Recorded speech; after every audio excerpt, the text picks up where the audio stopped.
Here comes my favorite part.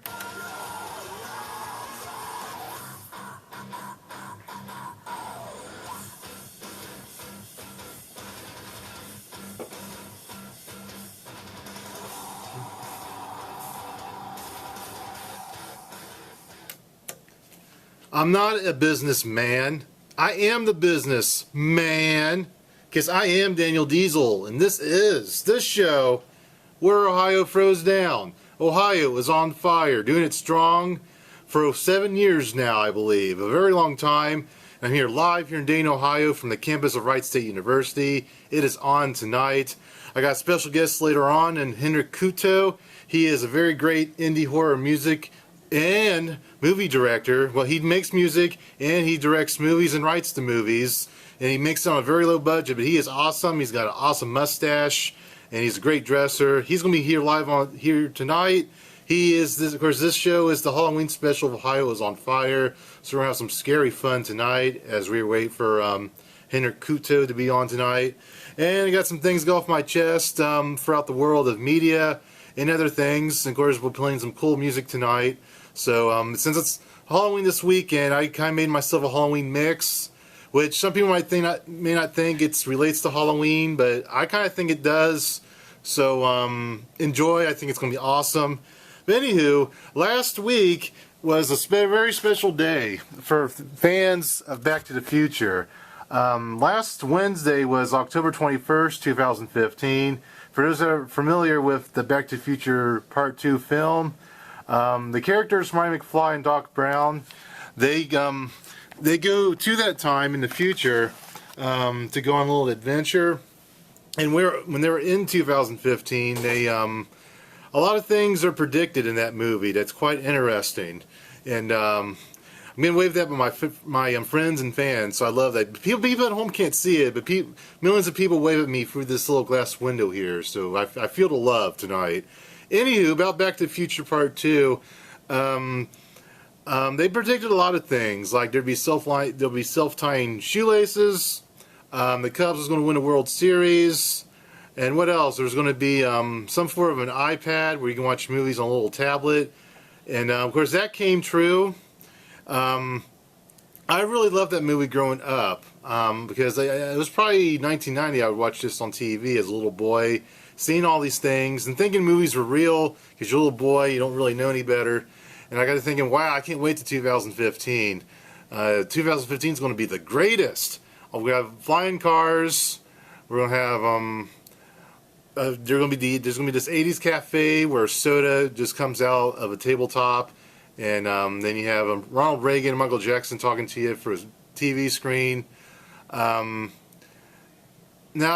in the real 2015, there's cool things. We do have the iPad. We do have little devices that can play video games, movies, and music. That is true. And the self-tying laces, they're coming in 2016. Michael J. Fox, in a video, he received the very first pair to ever be distributed in public. He made a video of it. They gave it to him. And it works. Because him and Doc Brown, played by Christopher Lloyd, they were on Jimmy Kimmel. They did a little skit, which was awesome. I highly recommend you watch it if you haven't seen it yet. And anywho, Michael J. Fox, he shows these shoes off. They work. It's just a little button that you press. The shoes are untied. You press the button, and it does it. It does it for you. I imagine when they come on the market, these shoes are going to cost probably $200, maybe $300. It's going to cost a lot of money. So I'd have to mortgage the house to buy these shoes. So anywho, there's that. And about the film, the Back to the Future series, at one point during the Part 2 film, they do go back in time once again. They go back to the 1950s to prevent Biff from stealing the almanac where he becomes this rich maniac. So that's one of the adventures they go on. Perhaps I mentioned this already, but about last month I went to the Cincinnati Comic Expo. They celebrate Back to the Future 30th anniversary of the first of all three films, which of course the second film, I think it's really cool I got to do this, but I met, from the film, I met Claudia Wells, I met James Tolkien, I met Harry Walters Jr.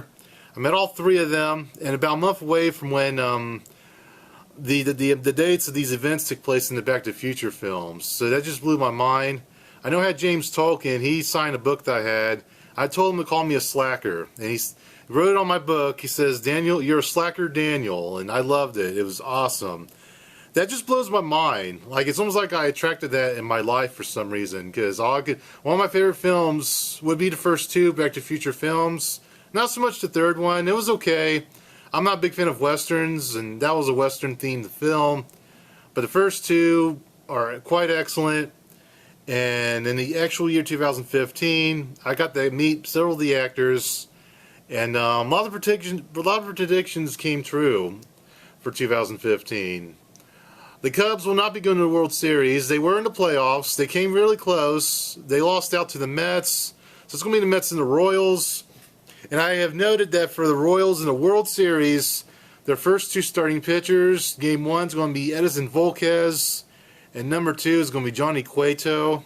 I think those two sound familiar. I think they were once on a little baseball team called the Cincinnati Reds.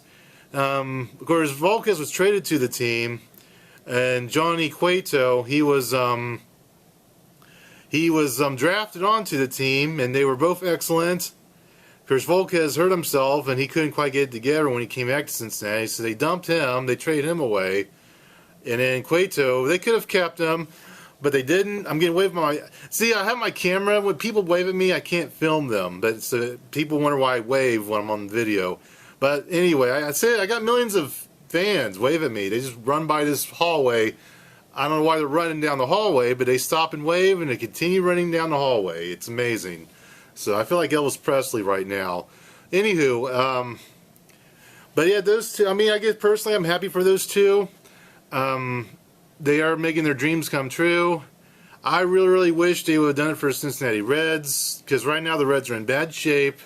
They're keeping that Brian Price as the manager, which I highly disagree with that. And the Reds look to be a mess. It would be a miracle if they were actually a playoff contender next year. I didn't think this would be a concern, but now it is, which is sad. So it'll be, for those who enjoyed those playoff years with Dusty Baker, it might be a while before we go back to the playoffs, unless we have that Rags to Riches story. Because we still have Votto.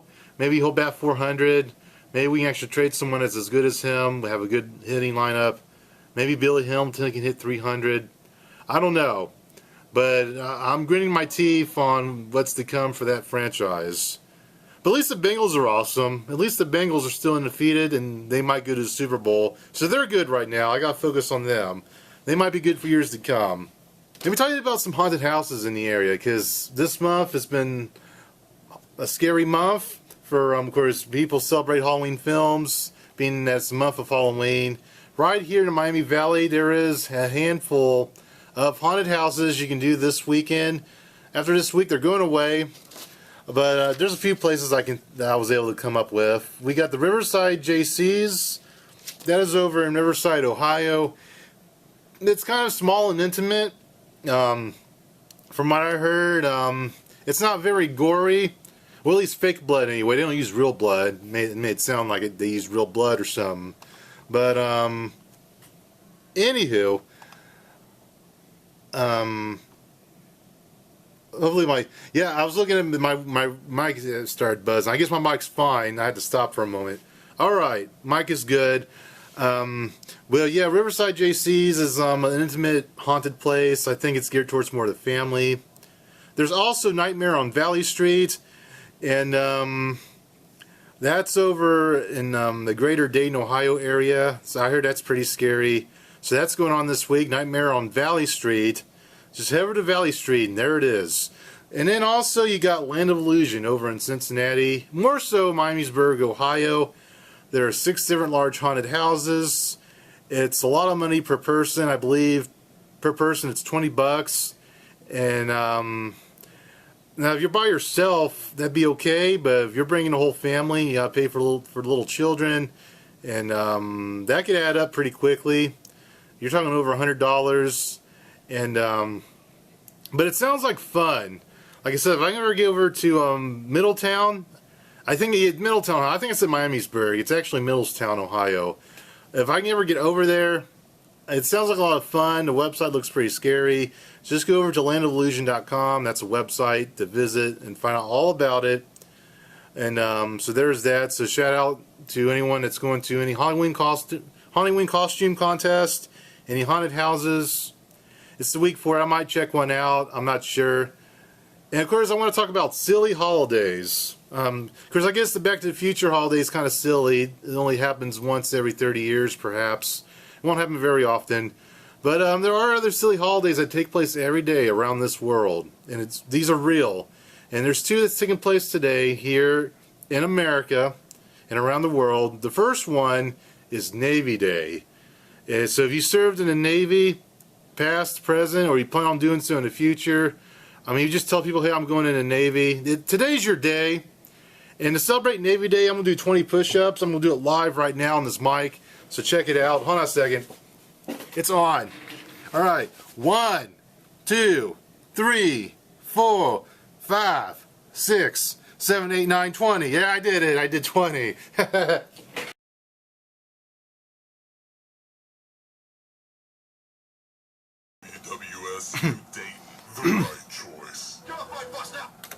We are back live with Ohio is on Fire, and I'm with my special guest for tonight. He is the one and only Henrique Couto. Say hello. Hey everybody, how's it going? Yes, welcome to the show. So it's good to have you. I want to ask you, what is your favorite memory of Halloween when you were a little boy? Oh man, well I obviously always loved Halloween. That was pretty obvious by the fact that I went into working on movies, and in particular horror movies. But I think my fondest memory was my mother would take me trick-or-treating when I was like 5 or 6 years old, maybe 7, and we lived in a neighborhood that didn't have a ton of houses, so we would run through the houses in my neighborhood as fast as we could. Okay. Then we would run to my aunt and uncle's neighborhood in Miamisburg and trick-or-treat there too. So we would double trick-or-treat and get double the candy.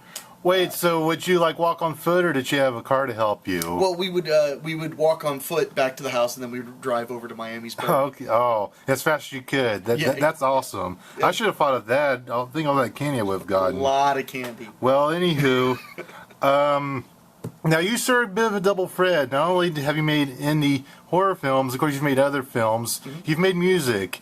But from a creative standpoint, what's just more challenging, making music or making movies? Without a doubt, making movies. Okay. You have to have a lot more collaboration and money to make movies, without a doubt. I mean, with music, I mean, you have to buy instruments, you have to find collaborators generally, unless you want to play every instrument yourself. But I mean, you could choose to just play every single instrument yourself and do an entire album, never leaving one room. But with a film, I mean, there are creative ways to reduce the cost, and there are creative ways to reduce the amount of people you need. But the fact of the matter is, making a movie costs money, it takes time, and it takes a lot of collaboration. Absolutely. Well, I think that makes sense, because the way you put that, I think, yeah, when you make music, I guess you are in one place, but that makes a lot of sense. I think... All right, so yeah, making movies is way more difficult, but now you specialize in making small budget horror indie films, and of course other genres of indie films, like with Calamity Jane's Revenge. Now it's for me, like we live around here, and you're local, so we know who you are, and of course I know about Sean Burkett and other people. For people that are really into indie films, like they wanted to look elsewhere besides Ohio, like someplace that was outside their region, what would be a good website or a good tip to find other small budget indie films? Oh, well, I mean, there are lots of websites that kind of cater to that. Websites like bloodsprayer.com. Okay. Or Fangoria, which is kind of the most famous example. Bloodsprayer and Fangoria. Fangoria is kind of the biggest one there is. And then places like maybe HorrorSociety.com. There are a few little news sources out there like that, but I mean, the biggest thing you can do and the best thing you can do is take a chance. You know, get on Amazon or go to Family Video or hop on Redbox, rent something you've never heard of. Well, that's true. I have done that before, so at times you get lucky and find a rare non-major film. But other than that, like I said, that's almost like finding a needle in a haystack, if you will. And some of them are good, some of them maybe not so much. I know there's people that probably would prefer those type of films over maybe what's in the mainstream. So maybe something like a hipster, if you will. But now those websites that you mentioned, do they just do horror films or do they do other genres? They do a mix, but it's mainly predominantly horror. Mostly horror, okay. Well, fandom for horror is very different from fandom for just about every other type of independent film. All right. You know, there aren't conventions for romantic comedies. There aren't conventions. Not yet. Not yet. There aren't conventions for those types of things, but there are conventions for science fiction films and horror films. And it's because that the fandom just feeds that way. So, I mean, the easiest way to get to look into independent film is probably to start with horror and then kind of move along from there. But I mean, other than that, I mean, anywhere you get movie news, you'll find out things about independent filmmakers. I mean, the AV Club is a place I like to look at. Even Variety.com. AV Club, okay, that might be a good one for me to check out. Absolutely. Well, that's been very helpful.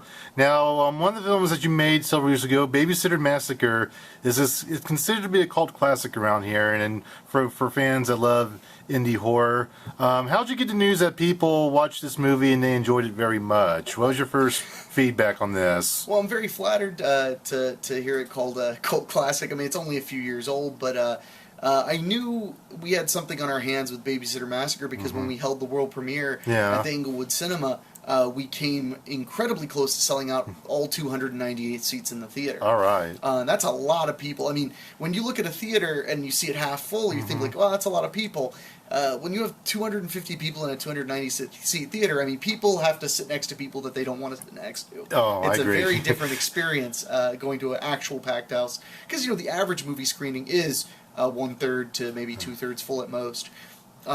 So that was when I kind of knew. But then it came out in October of 2013, and it was the last independent film on the shelves of Blockbuster. Okay. So before Blockbuster closed their doors for good, Yeah. Babysitter Massacre was on their shelves in October. Okay. And then it started streaming on Amazon Prime. So if any of your listeners happen to be Amazon Prime subscribers, Yes. they can watch Babysitter Massacre right now from the comfort of their own homes for no additional charge in high definition. Absolutely. Well, I am actually a subscriber, so actually I'll have to hit on that. Yeah, you give it a watch. I want to. I want to check out these people the people I interview.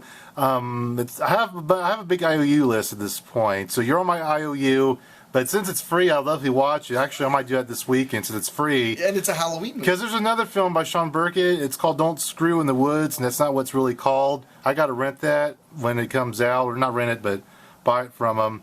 So this is awesome. Like I said, I think it's really fun to watch these horror films on a Friday night. So I'll make it a point to watch Babysitter Massacre and definitely Radio Waves, which we'll get to. I'm sorry, Scare Waves, which we'll talk about that in a little bit. Sure.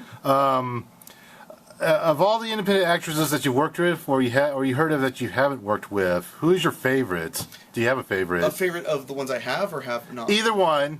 Oh, well, I mean, you know, it's limitless the actresses I haven't worked with, so Okay. that would be a very tough call. But I mean, you know, my most frequent collaborator has been Erin R. Ryan. She's been in nearly every movie I've made since 2012. All right. Which that sounds like not a lot, but that's almost 10 movies. Uh-huh. So. You know, she was the lead in Babysitter Massacre. Uh-huh. She was a ensemble lead in A Bulldog for Christmas, which was a family movie I made. All she was a right. supporting in Haunted House and Sorority Row, a lead in Awkward Thanksgiving, a lead in Scareways, which just came out today on DVD. Absolutely. Buy it. Yeah, you should go check it out. It's at the FYE right down the street. Has tons of copies. All right. And I'll actually be there Halloween, 2 p.m. to 4 p.m. signing.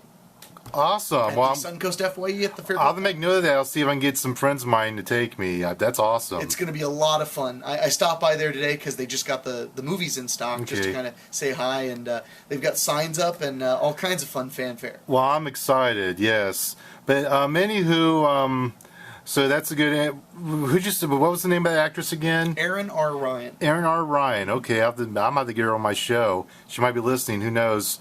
But maybe help me out with this. There was a movie that I watched. It was also in a bit of horror film.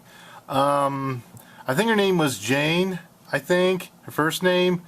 It was a movie about she had a best friend, but then she accidentally. This friend fell off a giant roof. It was late at night. She'd been drinking.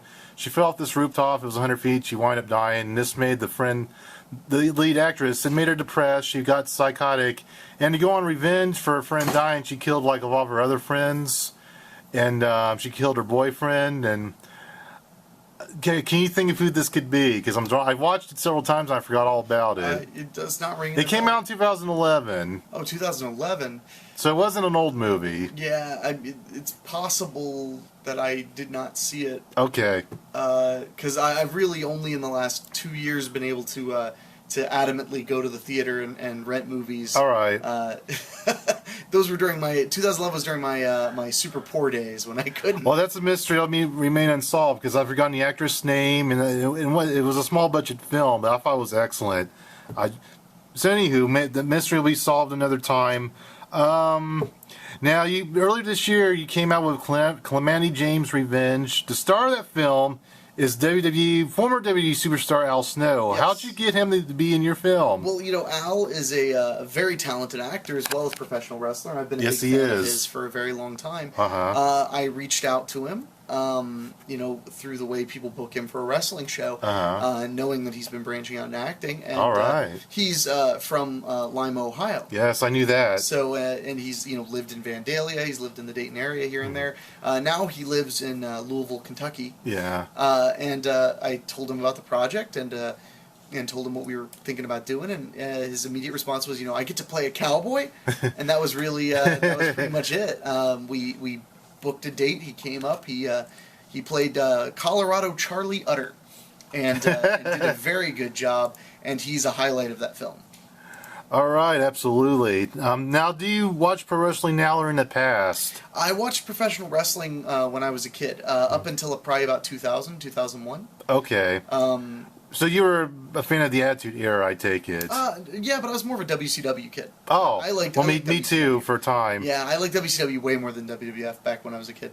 Absolutely. Well, yeah, I liked them during their heyday of Monday Nitro. Then things fell apart at the end. It became unwatchable. But up until that, yeah, I agree. They were every Monday night. You couldn't tell me nothing. I had to watch Nitro. Yeah, me too. That or Raw's War. Nothing else existed. So now I've seen posters for Calamity Jane's Revenge on campus. Now, who made those and who put those up? Well, I made them as promotional tools for the film. But actually, one of my collaborators and makeup artists attends university here. Her name's Aaliyah Eckhart. Okay. And she's here every day, so I handed her a big fat stack of posters and said, go forth, and let the masses know. And she didn't charge you. Wow, I have to think of that. That might be helpful for stuff. She's my friend. Well, she needs to be my friend also, because I have stuff sometimes. Well, you're already here. I would never be up here otherwise. I know. I never went to college, so I Well, Well, I got this on film, so I'll need to look. Yeah, I need to make some new friends so they can hook me up.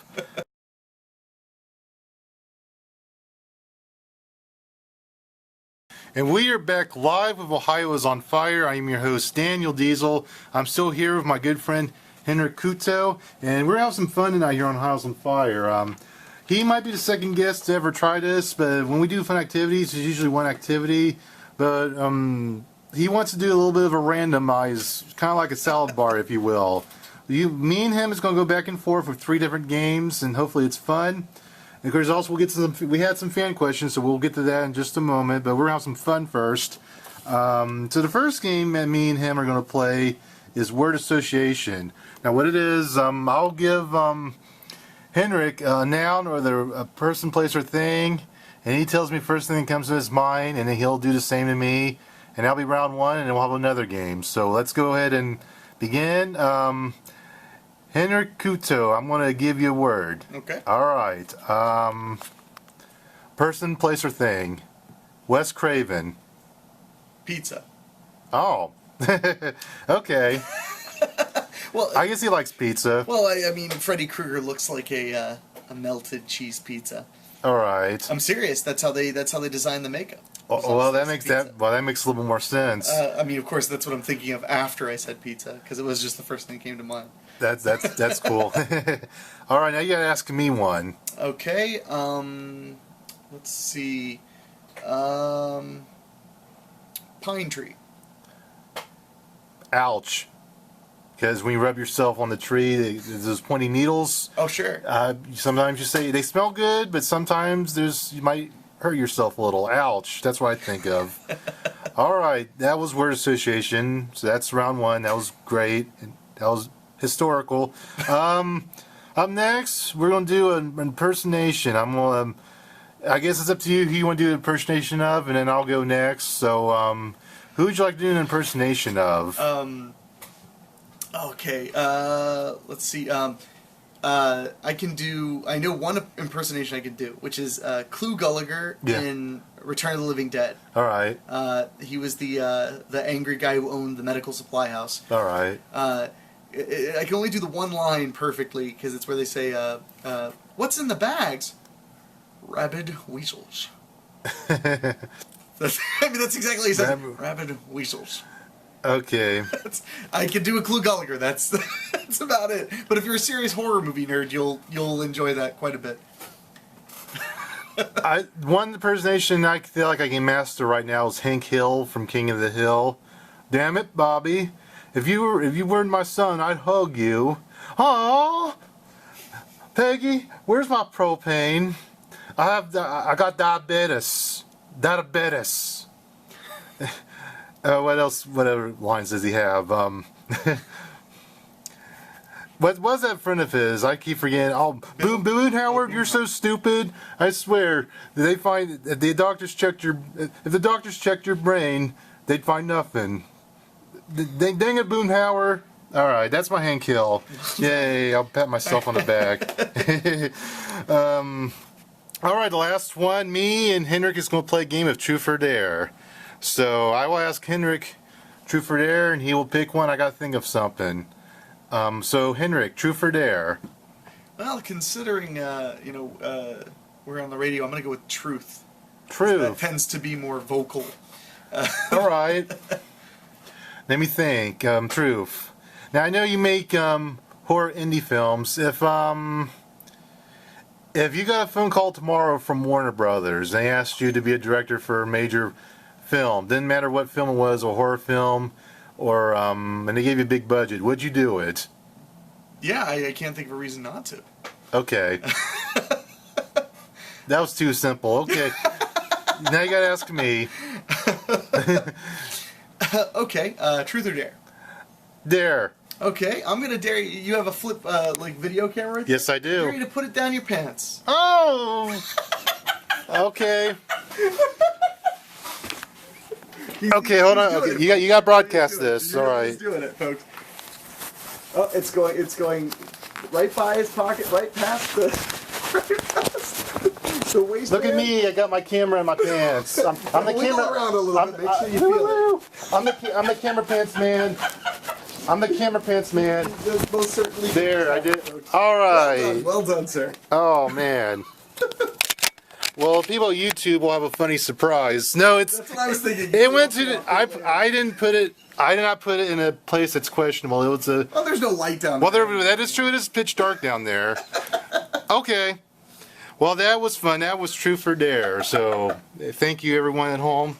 We're here all week. Anywho, I got 2 online questions at my facebook.com/OhioF. The first question I got through a message was Bethany Weston. She wants to know where's your favorite place to shop? Where is my favorite place to shop? Yes. That would probably that's such a toss-up, but it would probably be GameSwap in Kettering. Okay.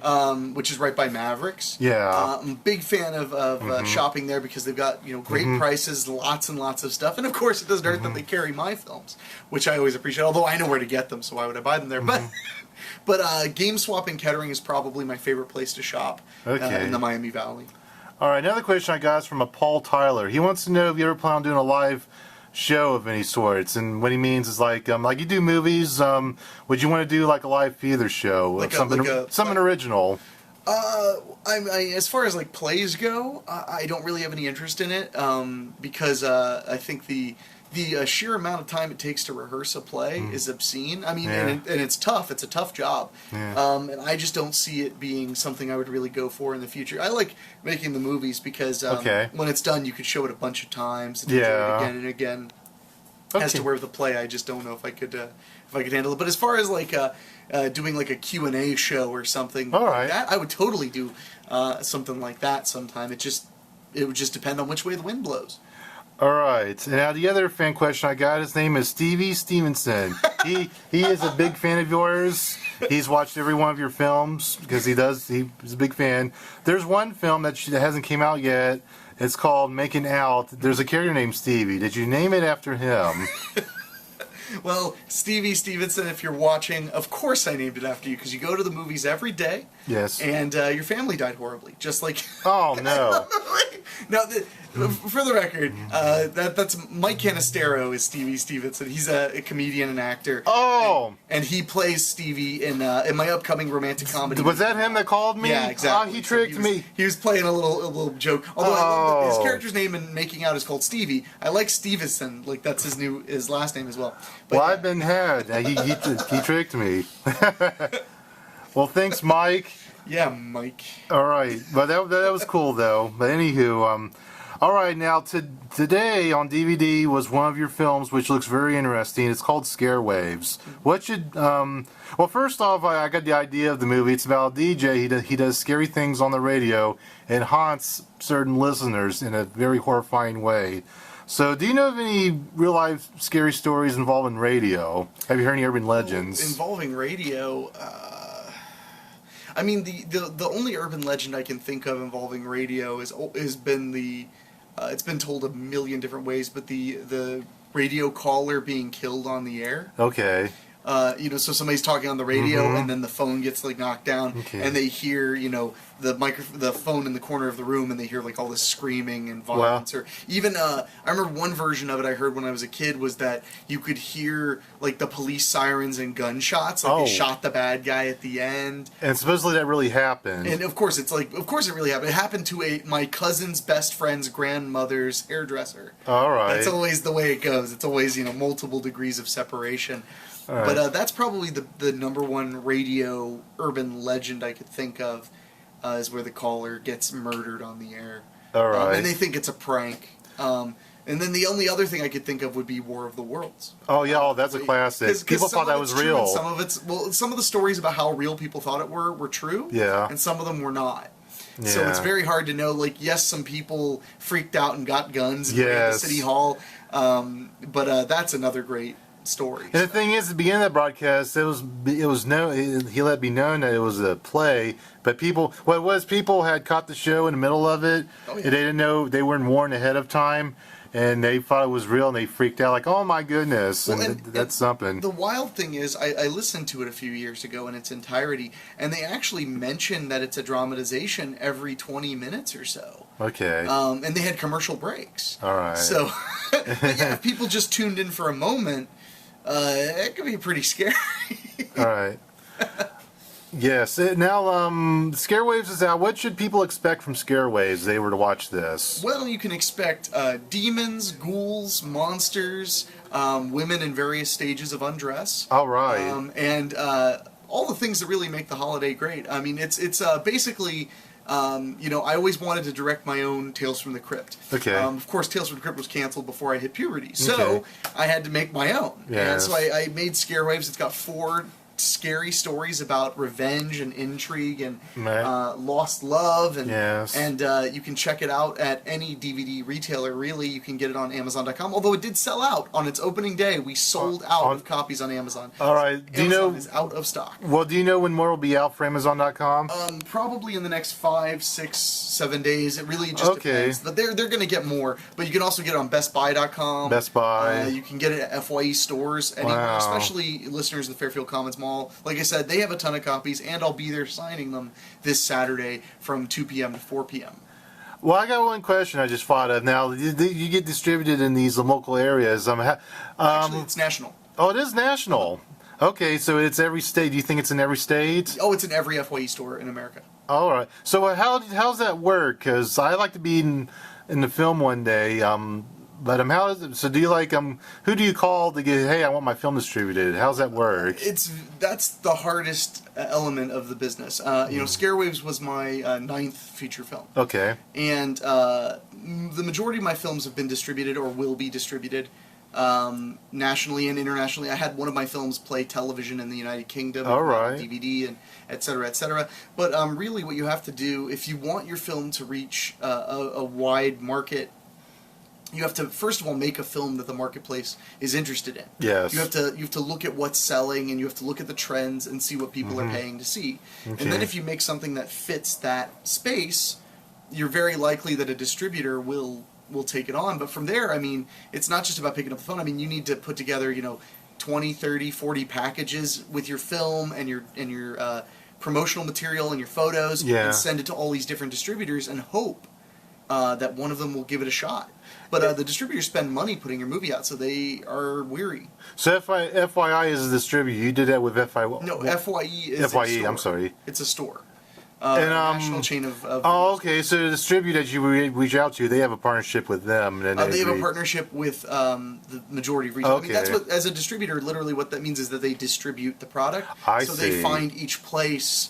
And if but you see, then there's gatekeepers everywhere. Yeah. So from there, your distributor takes your movie, but then there are buyers. That's job is to decide what goes on the shelves at FYE and what goes on the shelves at Family Video. And from there, that's why my movie is in FYE, but it may not be at Family Video. We still don't know if it will or not. All right. It's very dependent. Well, I learned something today. Is that for anyone that's into making film, that's really good advice. It's like a tough business. Well, it is. You reach out to distribute and hope they like it, and they'll hook you up. Well, and hope that you found a distributor that's honest and won't steal your money. I mean, that's very important. That can happen. There are a lot of people making films in the Miami Valley, and I'm one of the few, not only, but few who has national distribution or international distribution, because it's a very hard business. Yes.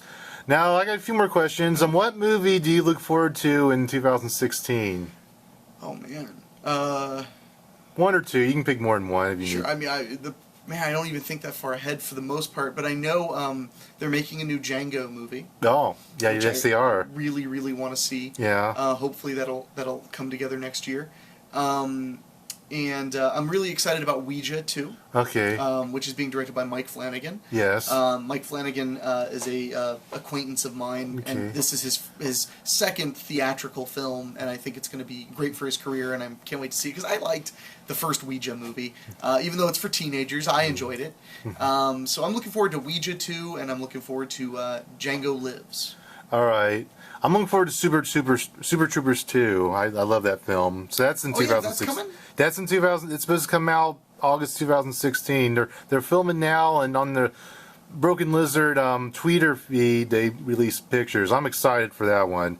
So for me, that's my first choice. I will definitely want to check that out. All right. Well, so there's that. I got my last question for you. You are in the indie film business, and the movie business is evolving all the time. Like when it comes to how you can buy it online and what themes that are made in films. Where do you see the direction that any films will go in 5 years from now, 5 or 10 years from now? Well, I think in 10 years, physical media will be pretty much completely gone. Okay. No more DVDs, almost no Blu-rays. Bold statement. Not at all. I mean, it's pretty clear. I mean, DVD sales are down 80% than they were 7 years ago. Yes, that's true. So, and that's mostly mainstream stuff. I mean, that's mostly, like, most people aren't buying mainstream Hollywood movies anymore. They're renting them or purchasing them digitally. Yes. So, the Blu-ray is clearly a collector's market. But as far as, like, in the next 5 to 10 years with independent films, I mean, we're going to see a strong trend away from physical media. I mean, it'll definitely... The trend right now is that the DVD collectors and the Blu-ray collectors are in small numbers, so like it makes the DVDs and Blu-rays premium. So if you want to own a physical copy of a movie, it'll become more like $25 or $30. Oh, well, that makes sense. And it's already pretty much that way. And then I think that most independent filmmakers won't be reliant on distributors as much. Because as the internet gets faster and faster, it's easier and easier to deliver your material to your audience. Okay. So I think the way we consume them will change. I think there's also going to be a big change in television. Okay. There are so many channels looking for content. I think that, and Roku channels and things like that. I think that all of these services will kind of create a leveling effect where filmmakers will be able to kind of represent their own movies, and there'll be less of a need for a distributor. But then again, distributors will find, more important elements to play. I mean, because I have really good relationships with the distributors I worked with, so I would like to keep working with them. Absolutely. So hopefully they keep kicking butt and staying on top of these trends. Well, that made me think something else. Because if you think that digital media is going away in 10 years... No physical media. Yeah, no physical media whatsoever. Is it possible that a small budget indie film could do as well as a major blockbuster? Is that possible, that if physical media just went away altogether? Well, I mean, it's possible now that it could. Well, that's true. I mean, Paranormal Activity did phenomenal business, and it cost $17,000. That's true. Well, I stand corrected. It's doing good. But but the death of physical media is definitely painful for independent films. Okay. It's going to hurt a lot of people, including myself. But it's just the way of the world. The worst thing you could ever do is assume that things won't change. Yeah. So, I don't know. But I do know that the direction we're moving with video on demand.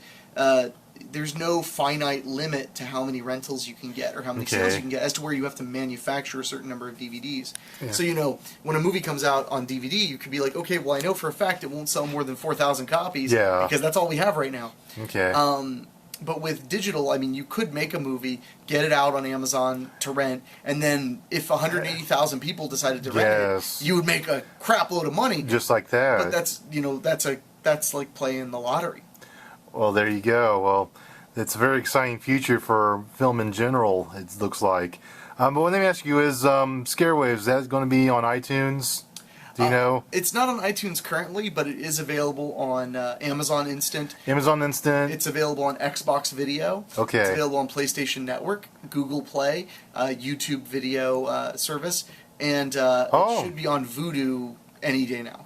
Well, then I will check it out because I have Amazon Prime, so I'll need to check that out then. All right, well, Henrique Couto, it's been my honor. You seem like a fun guy. I try. But yes, you are fun. This is great. So, good luck. Hopefully your film makes millions of dollars and you can buy a palace. Wouldn't be bad. All right, well, good. Well, happy Halloween and thank you. Thank you, and you too. All right, so that was Henrique Couto, and I look forward to seeing his films. I am psyched. So, next Tuesday night, live at 6 p.m., it will be a little bit of an anniversary for myself personally as a broadcaster. I launched Ohio is on Fire, my very first episode, back on November 2nd, 2007. It'll be the 8th birthday. I'm going to celebrate in style. I've already did invites on my Facebook to my friends. All of them are going to listen. I've requested that people would call in, or they can just show up by surprise. I might have to get people to show up I might have to prearrange people to show up anyway, but I'm celebrating 8 years of Ohio is on Fire next Tuesday night, and I'm going to play, for my music-wise, I'm going to play the best songs, my favorite songs from the Dayton, Ohio area.